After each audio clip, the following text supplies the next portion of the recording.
So I think you can boil that statement down to pain is not only how it feels, but how it makes you feel.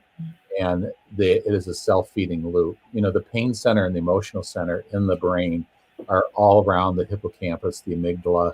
And I mean, they're like this close to each other.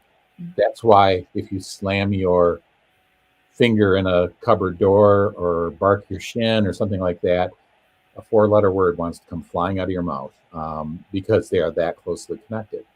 And I like to say, one of my favorite sayings is pain and fear are really two different sides of the same coin.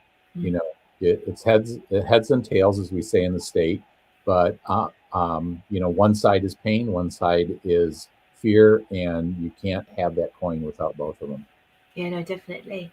I think what I'm going to do is I'm going to quickly jump to the Sam Lindley quote. I've actually just been doing a 4-day acupuncture course with Sam Lindley, and high five, Sam. It was really, really good 4 days.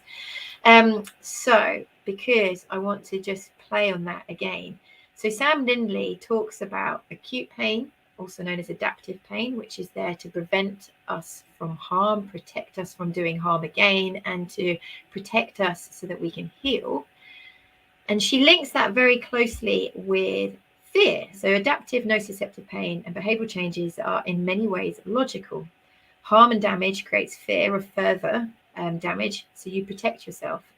Maladaptive pain is less logical, but there is therefore a very big link to the acute and fear, chronic and anxiety.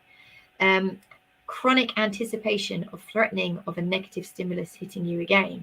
So yeah, I just, it's so logical when you kind of read it, and I think people don't bring it into practice enough, that these two things, or these negative emotional states and these experiences, are so highly interlinked. Right.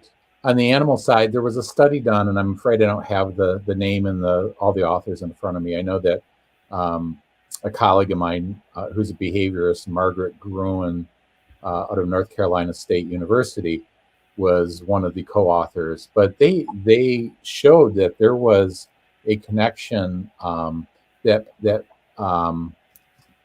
between fear and pain, and in 80% of the cases, fear was helping drive some of the. I'm sorry, I'm getting around. Pain was driving some of the behavioral issues, and these are anywhere from, inappropriate urination to aggression to whatever. If they could remove the pain, the behavior